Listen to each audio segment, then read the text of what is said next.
All right, I'll call the meeting of the Public Safety Committee to order. Wednesday, November 26th, 2025.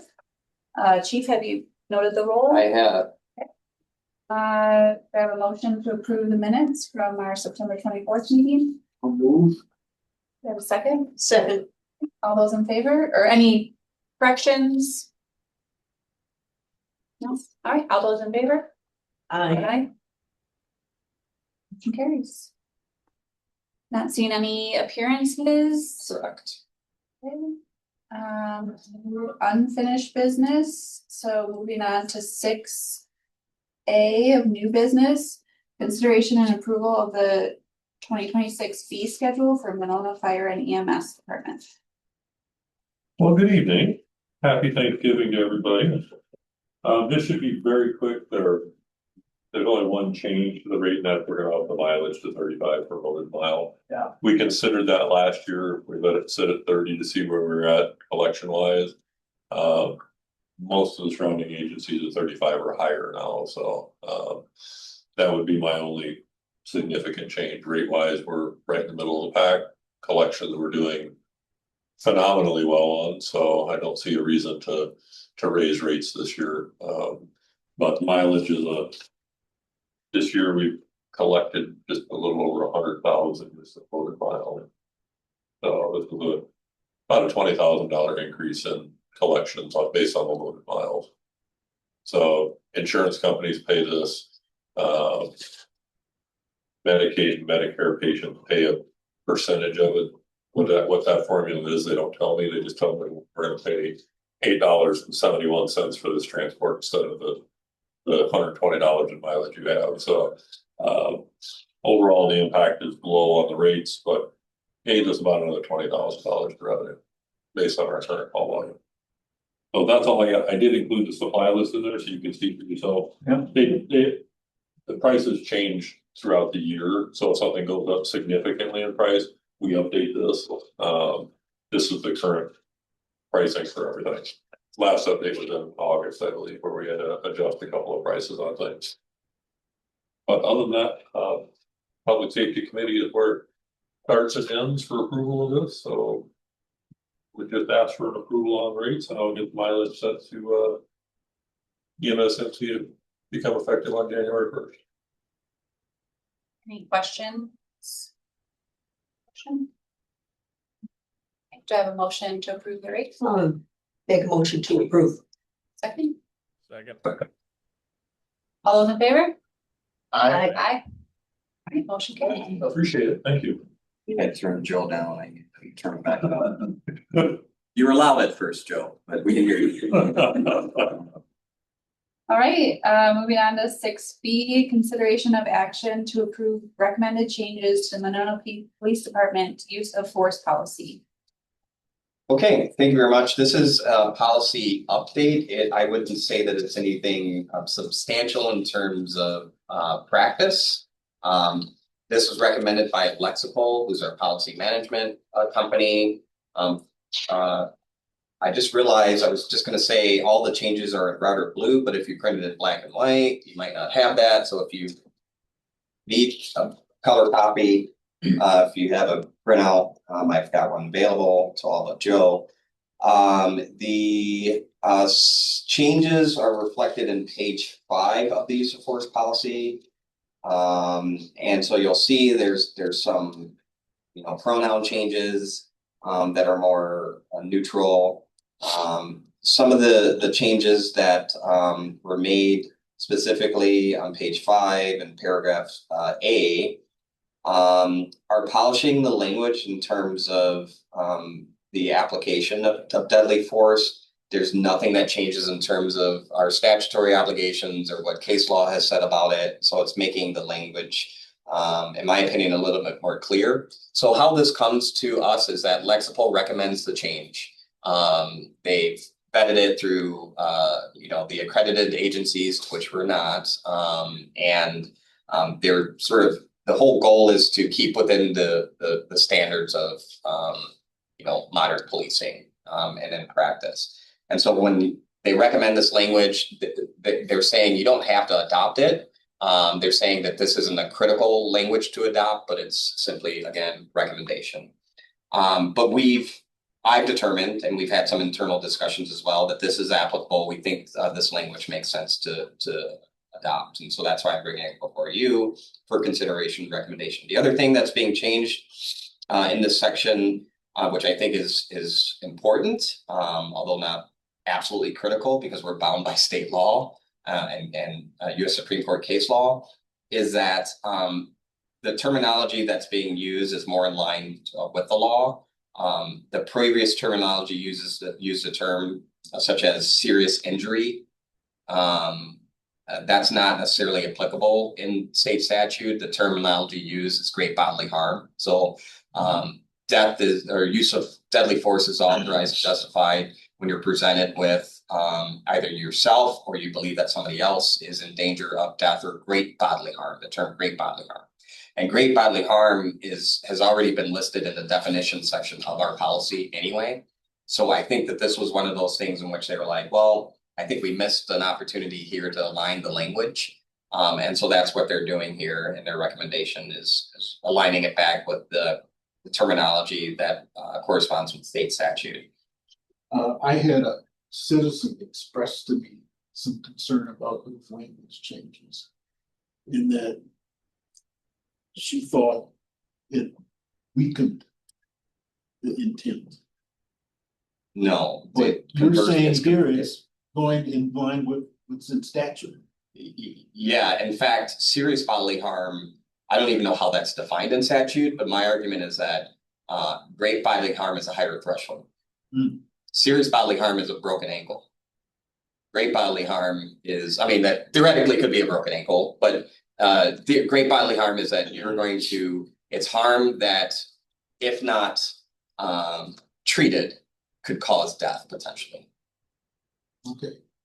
Is this last part with this great bodily harm, is that in line with the changes that were recommended? Yeah, everything was theirs? correct. Everything you see here, however, with the exception of, and I wonder if it caught the highlighted section. Oh, you don't have that in front of you, do you? Maybe I printed out the wrong section. Larry, I'm gonna lean on your shoulders. Yeah, so if you're looking at the color copy, I'm looking at the wrong version. You have the correct version where you see serious physical injury. That is something that they had in there, but I think they missed it. So I struck that language and inserted great bodily harm. Okay, so if you're looking at the paragraph that reads, and the new section that reads, however, an officer shall not use deadly force against a person. If you all follow that paragraph, there's a section in there that language that's 3 words that are struck out, and I did that. Serious physical injury, because I know that lexical next year is going to say, oops, we should have said great bodily harm to correspond with all of the rest of the terminology that they've changed as well. I was looking at above, that particular paragraph, just before the great bodily harm, it says imminent danger of death. We're up above, it's imminent risk of death. And I didn't know if you wanted to be the same as above, or if that's how they wrote it. I don't know imminent danger and imminent risk, danger of death or imminent risk of death, if that makes a difference. I mean, to your point about being consistent, Yeah. I mean, I think that we can change it to, I just didn't know what Risk. they recommended. yeah, the everything in that's not struck through is Okay, language they recommend. then it must not make a difference. Yeah, hopefully I'm not too loud now, but my question was like you're aligning great bodily harm with statute. The other rephrasings, again, like you said, don't seem to change practice. They don't seem enormously different in the core substance. But is there a particular case law or other language or something like that they're trying to align that rephrasing with? No, so what they provided me was sort of what I'm telling you, is that they're trying to align it with state statute, language and state statute, and previously defined definitions. Previously indicated or noted definitions in section 300.11. Because if you see there in definitions, serious injury or serious bodily harm isn't even in there. Does that make sense? And is the assumption that Lexipol, serves a lot of places and that there's gonna be an alignment across departments that would be reflected through this as well? Yeah, so every one of us who utilize Lexipol, which I mean, hundreds of agencies utilize this policy, got the same update. And so it is up to that independent agency to adopt or not. Mhm. And there are some policies that don't. This is one of the policies that have to go before you, that I cannot change a word or a punctuation mark without your approval, your recommendation to council and council's ultimate approval. There are other policies that are what I would consider lesser, important, but lesser policies that I've not changed because they've recommended the change. And I said, no, that doesn't fit our practice or the model of how we do things here at Monona. So I'm going to decline that change. Right? With this went out to everyone. And I think I would venture to say that most agencies are probably going to agree to this change that use Lexipol because it just makes sense. Again, because it aligns with the definitions. Are there other local agencies that use Lexipol? Are we expecting to see this flow through with our neighbors? I don't have a list of them, but I can tell you that there are, Middleton and I think is one, McFarland, Cottage Grove potentially. There's dozens in our area that utilize Lexipol. They may not all have adopted to the pursuit policy of Lexipol, but certainly they use Lexipol. Great bodily harm has been around for a long time. It seems to me it was just something that they might not have used because they serve nationwide. But that was the term that I've always been familiar with. It's great bodily harm. That's what was trained to us 30 some years ago. So this isn't a new concept, I guess is what I'm saying. It's been around forever, and it just sounds like what you're saying is let's use the language we use here in Wisconsin. Right, and I think that's honestly, I think it was an oversight on their part, and it was an oversight on our part, because we could have changed that the day we adopted this policy for Lexipol, right? We could have inserted that or changed that around, and the terminology made sense, and it didn't change how we do business, so to speak, and how we're bound by the law. This just makes it sort of easier and makes the flow better in terms of making sure that the definitions match what's in the paragraph as outlined, and vice versa. And does it review every policy every year? There's a review every year, but there's not always a recommendation of changes for every policy. So they, if there's any change in statute or case law, that's pushed out almost immediately. And so when we see the policy recommendations, they're prioritized as critical, as in you'd be breaking the law if you don't change this here, to sort of important and recommended, right? And because there's a whole host of requirements to remain an accredited agency, there are a lot of things that accredited agencies do for the sake of being accredited, and not actually anything that is It improves them actually out in public. correct.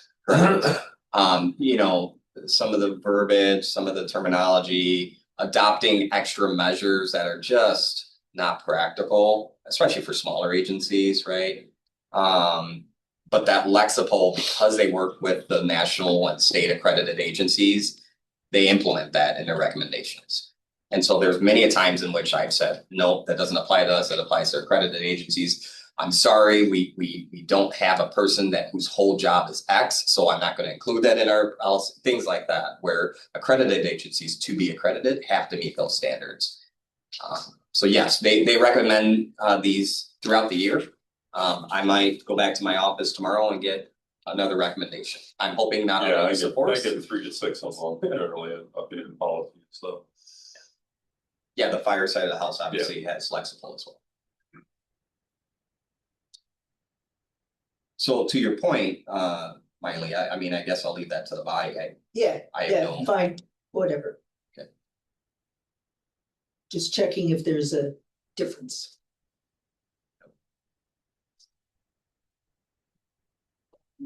Any other questions or comments? I take a motion to submit this to council for approval. I'll make that motion. And I'll second. All those in favor? Aye. Got a thumbs up. Thumbs up, okay. Thank you. A little slow on the mute button, sorry. Hey, that thumb spoke very loudly though, so. All right, motion carries. Moving on to 7 reports, so we'll start with fire and EMS. Very quick update from me this month. First of all, happy Thanksgiving again. Thank you all for coming out today for Thanksgiving. Jobs are open. Joe, I'll be in contact with Tom. We're looking to probably do a TFC meeting early January we have 2 full-time positions that will be opening up in January. But the POP process is running as well. We've gotten 10 applicants on that side so far, including another one from Monona. And then on the full-time side, we've had 2 applicants so far, but both of them are fully qualified individuals. So I'm happy with 2. I'd like to see 4 or 5, so we have a pool to pick from, but given the current market, even getting 2 is pretty good. Right now, just in Dane County, there's 6 agencies that are hiring. So to even get any applicants in this market is, I'm pretty happy with, and well qualified candidates, so. Other than that, I really don't have much other than it's busy. So how will we compare with other similar departments for salary for full-time? Salary through the end of this year, we're the highest paid combination department in the county. However, we were also the first one to settle our contract. Everybody else is in negotiations right now. So we may not maintain that standard. But it's we start our folks higher than Madison.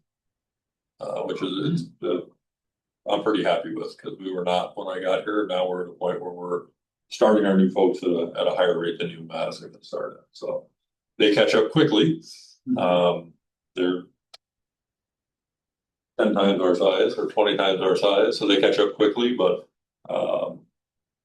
so far so good. Other than that, I just don't have a lot other than Alder. I'll let you know, since it was such a topic at council the last couple of meetings about AI. I'll be traveling down to Irving the first full week in December for the tech summit for the International Association of Fire Chiefs.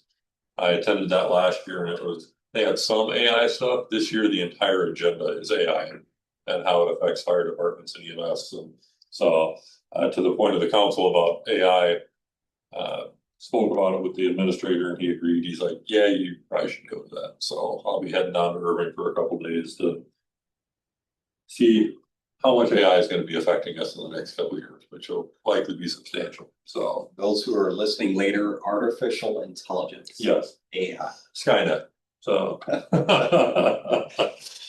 that's all I got. Questions for the chief?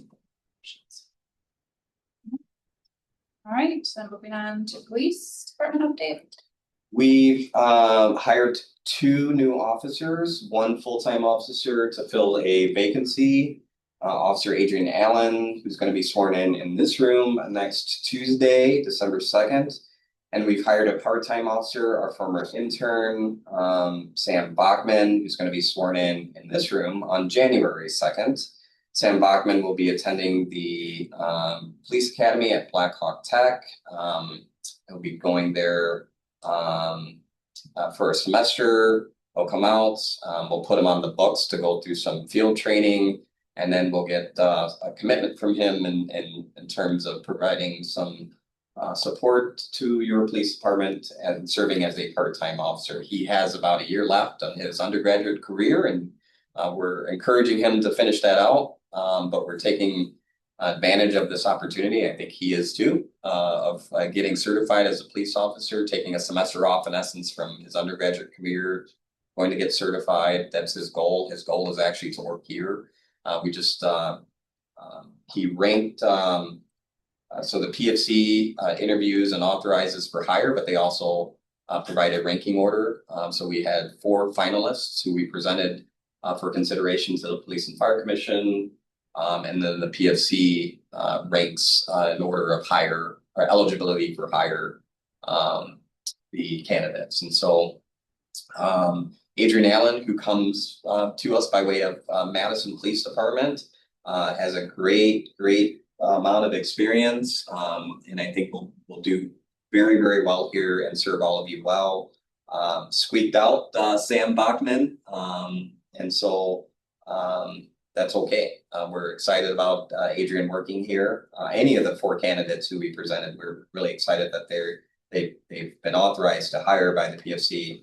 But Sam will be going through the part-time academy and working part-time with his hope that somebody at some point retires from the Monona Police Department so he can swing in there and become full-time. That's a good problem to have. We had 35 applicants for 1 position, which is something that in my time here is the highest we've seen. And of the 35, 18 were qualified enough to do interviews. And so we've dwindled those interviews down to the chief's interview, and I interviewed 9 of those because the panelists decided that 9 were qualified. And then from 9, we backgrounded, I believe, 6 it was. And then of the 6, 4 were recommended to the Police and Fire Commission. So I'm happy to report we don't have a recruitment problem here in the city of Monona and at your police department. And a lot of the feedback, because one of the questions I asked is why here? I mean, everyone's hiring. Why here? Monona has a wonderful reputation, and particularly those who applied to be police officers, they specifically told me they want to work somewhere where they feel they're supported. And they feel that the community supports them. And when they're out there risking their lives, they want to feel like, they have the backing of the community. So thank you all. I say it time and time again, the officers feel it. And even the people who are interested in applying here know it. So that matters in terms of recruiting quality people to work here. So, and then lastly, I just have a pitch for Shop with a Cop, or a thank you and a pitch for Shop with a Cop. We'll be doing that again. And just as a reminder, that's a program that we pair officers with kids and families from Winnequa School, so the MG school district, working with the admin and social workers and staff to identify kids who could benefit from a shopping experience and their families' shopping experience for the holidays. And it's a good way for your police department to engage members of the community and meet new folks and kids and sort of earn that trust and establish those relationships early on. And so thank you to Winnequa, the new principal at Winnequa, and the staff at Winnequa and MG for their continued support. Thank you to the officers who do this on their own time to volunteer to shop with some of our young residents here in Monona. And to the generous, that's all community donor funded. So businesses and individuals have donated money or services to help support this. And so we're proud to put several kids through this program, and we've done so for many, many years. We've broken away from the larger Shop with a Cop only because we felt that there was a need to better serve kids in our community versus, not to say that all kids aren't important, but I think that there's a special pull to try to help pair officers with kids from the community in which they serve. And so that's what we do now with the help and support of Walmart. That just so happens to be in Monona, as you know. And so they give the gift wrapping paper, the gift wrapping labor, as you can imagine, shopping for 10 or 12 kids and a lot of goodies. and local pizza. It's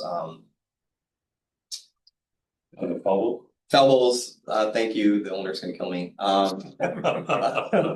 donates pizza and gift cards, I mean, you name it, local businesses have donated, individuals have walked in and donated, so thank you, thank you, thank you. It's a really good program. And that's all I have. Any questions for the chief? Right, then we'll go to Police and Fire Commission. Yeah, just reinforce the chief's points that we'd be happy with any of the 4 people that we ended up putting on the list. And if we end up needing to go down the list over the course of the year, feeling pretty good about that. And I'd also reinforce the point that it really came through strongly to us across the board with candidates that they really do want to work in Monona. And I think that's a credit to what's been built over the past couple of years of seeing that grow and seeing a number of strong candidates come in and say similar things about that. You know, lots of credit to go around, but certainly the Chiefs at the top of that list. Thanks, Joe. It's good to know. Yeah, for sure. Right, any questions for Joe? So there's an eligibility listing with the other 2, I think you mentioned that, where if there would be another opening, Yes, so. if there was another full-time vacancy opening, that would go to, the first offer would be to the number 2 on the list.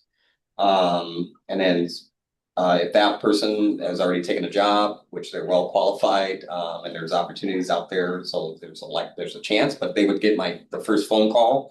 And if they declined, then it'd go down to Sam. And if Sam declines, there's one other person on the list. And that's for a year, or how long is it? It's a year. For 12 months, yeah.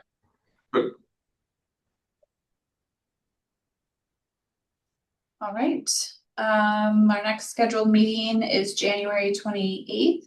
So we're not meeting. We're not gonna keep our trend and meet the day before Christmas. Please and no. Oh, great. So with that, I'll take a motion to adjourn. So moved. Second. All those in favor? Hi. A quick one. Thanks for logging in, Joe. Happy Thanksgiving. Thank you. Happy holidays. Are they gonna let you out?